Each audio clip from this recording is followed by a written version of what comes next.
우리나라의 행복 지수는 항상 하위권에 머물고 삶 있습니다. 만족도 지수가 꼴찌와 다름없다는 연구 결과가 나왔습니다. 국민이 느끼는 행복감은 오히려 크게 떨어졌다는 연구 결과가 OECD 나왔습니다. 회원국 중에 가장 불행하다는 한국인들이 다른 나라 사람들에 비해 행복이란 단어를 적게 쓰는 것으로 나타났습니다. 거의 꼴찌 수준인 것으로 조사됐습니다.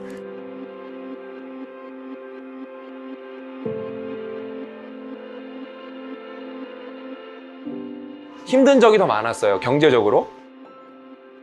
저는 그렇게 뭐 집안이 이렇게 막 유복하거나 그런 적은 딱히 인생에서 별로 없거든요. 그래서 저 어렸을 때 이제 그 롯데리아 이런 데 가면은 우리 어렸을 때 이제 불고기 버거라는 게 있었어요. 근데 그게 2,000원이었거든요, 2,000원? 그 당시에. 요즘에 이제 햄버거 2,000원짜리 없죠, 그쵸? 전 그거 먹는 게 그렇게 맛있었는데 그 당시 뭐가 있었냐면은 대리버거라 그래갖고 1,000원짜리가 또 있었어요, 1,000원짜리. 저는 그래서 불고기 버거를 먹을 바에 항상 대리버거를 2개 먹었어요. 저는 그때 그게 그렇게 행복했거든요.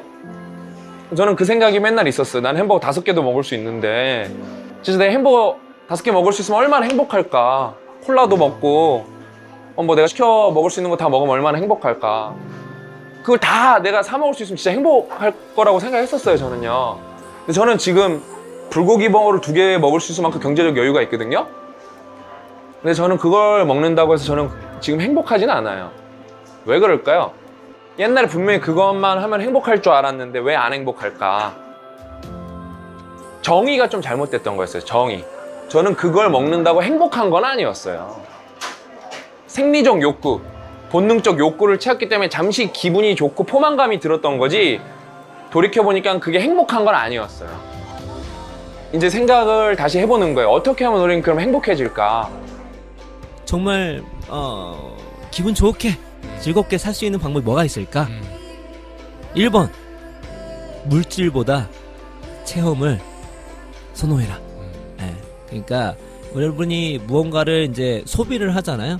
소비를 할 때 대부분 소비의 기쁨을 물질에서 찾는단 말이죠. 저도 마찬가지예요. 저도 그렇죠? 그랬어요. 네, 그렇죠. 근데 많은 연구 결과들이 물질에 투자하는 것보다 체험에 투자할 때 우리 훨씬 더 즐겁고 행복하다라는 것을 한결같이 얘기하고 있습니다. 이해를 넘어선 깨달음이 있어야 되는 게, 여러분, 물질에는 감가가 있는데 추억에는 감가가 없어요. 그렇죠. 그래서 추억은 가치가 계속 올라갑니다. 정확해요. 두 번째로는 몰입하라. 몰입. 칙스앤드 미에가 얘기하는 것이 이겁니다. 과제가 너무 쉬워도 안 되고 너무 어려워도 안 돼요. 적정 레벨이어야 돼. 적정 레벨이어야 돼. 그러면 적정 레벨이 어떻게 찾아요? 실험을 하세요, 여러분께서. 여러분께서 뭔가 도전을 많이 해야 되는 거죠. 미세 조정을 통해서 내가 지금 할 수 있는 것에 메타인지를 높여야 그렇죠, 맞습니다. 그래서 내 능력이 약간 버거울 정도로 대신 극복할 수 있겠다. 그 정도의 수준을 맞춰서 내가 공부하는 시간도 그렇고 공부하는 양도 그렇고 공부하는 난이도도 그렇고 업무도 그렇고 그런 식으로 해 나가면 몰입할 수가 있고, 몰입하게 되면 정말로 이게 이제 즐거운 삶, 행복한 삶이 될 수 있다는 거. 그러려면은 도전을 하셔야 됩니다. 여러분께서 약간 버거운 정도의 과제를 하셔야지만 가능하다는 거. 자, 세 번째로는 모든 일에 의미를 부여하라. 그러니까 모든 일에 하는 일에 의미를 부여하는 것입니다. 이게 사람이라는 것이 생각을 안 하고 가다 보면은 타성해져요. 생각보다 그러고 의미 부여가 전부인데 의미 부여하는 분이 거의 없죠. 그렇죠. 그래서 유명한 문구 있잖아요. 니체가 얘기했잖아요. 살아야 할 이유를 아는 사람은 어떤 상태에 견딜 수 있다는 거잖아요. 내가 왜 일을 하고 있는가. 그거를 하는 것과 안 하는 것은 천지 차이거든요. 퍼포먼스에서. 여러분 지금 하고 계시는 공부 하시는 일을 왜 하고 있는지, 그리고 거기에 어떤 의미가 있는지, 그리고 없다면 만드세요. 없는 건 100배 낫습니다. 어떤 사건에 대해서 우리가 생각하는 태도, 그러니까 우리가 생각하는 태도가 우리의 행복을 결정한다는 거예요. 그러니까 외부 세계에 이렇게 벌어지는 그런 현상이나 사건이 중요한 게 아니라 행복은 외부에 있는 게 아니라는 거예요. 첫 번째. 행복은 우리의 마음 속에 있는 거고 우리의 생각 속에 있다는 겁니다. 그래서 이 생각을 잘 조절하고 통제하면 어떻다는 건가요? 행복해질 수 있다는 겁니다.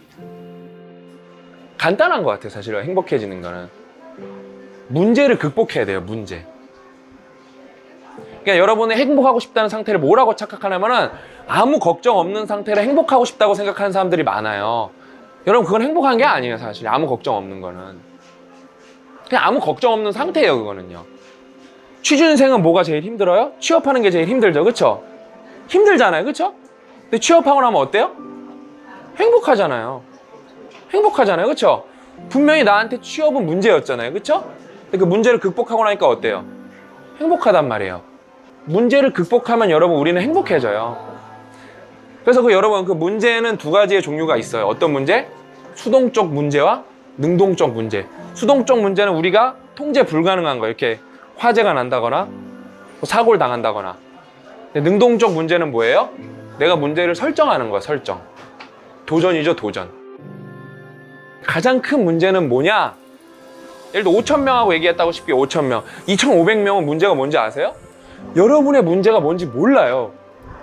문제의 정의가 안 돼요. 문제의 정의가 와서 다 행설수설하고 있어요.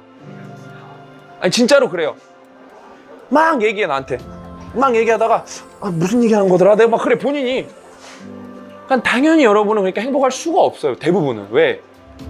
문제의 정의조차 안 되면은 문제를 풀 수 있는 방법이 여러분 절대 없어요. 문제가 정의되면은 여러분이 쓸데기 없는 걸 포기할 수 있게 돼요. 여러분은 불필요한 거에 매달리느라고 엄청나게 에너지를 소모해요. 뭐가 중요한지 모르고 뭐가 문제 핵심인지 모르기 때문에 쓸데기 없는 거에만 계속 에너지를 소비하면서 지쳐가는 거예요. 점점. 근데 제일 좋은 건 뭐예요? 제가 말씀드렸잖아요. 적어보는 거. 이렇게 적어보는 거. 근데 진짜 여러분 그 되게 중요해요. 문제를 알려고 노력하고 문제를 올바르게 정의하고 그 시도를 똑바르게 하는 게. 그 이제 문제 정의를 했다고 칩시다. 이제 문제를 정의까지 했어. 내 문제가 뭔지 드디어 알았어요. 내 문제가 이거였어. 이제 알았어. 거기까지 왔어요. 우리가 2단계 올라왔다고 칩시다. 이제 그 문제를 해결해야 될 거 아니에요. 그렇죠? 여러분 문제가 있으면은 해결할 수 있는 정답은 단 한 개만 있는 게 절대 아니에요. 여러 개가 있어요. 근데 여러분 우리는 뭐에 익숙해져 있어? 오지선다 익숙해져 있는 인생이에요. 딱 정답이 하나만 있는 줄 알아요. 그래서 그 정답을 막 찾으려고 이렇게 막 돌아다니는 거예요. 절대 그렇지 않아요. 여러분 문제는 진짜 해결책이 여러 가지가 있어요. 여러 가지. 문제를 정의하고 문제를 정의해 보려면은 문제를 써보고 그 다음에 문제를 정의하기 위해 고민해보고 노력해보고 그 다음에 뭐예요? 문제가 정의되면은 답이 많다는 걸 알고 있으면 되는 거예요. 여기까지만 알아도 여러분 인생에서 상당히 많은 걱정과 고민은 사라집니다. 우리 모두 여러분 행복해질 수 있습니다. 어떻게? 문제를 극복하면서. 근데 저는 그 문제가 기왕이면은 이렇게 수동적인 문제보다는 능동적인 문제. 능동적인 문제는 도전이라고 부를 수가 있는 거예요. 도전을 하면서 그 도전을 극복하시면서 평생 행복하게 살았으면 좋겠습니다.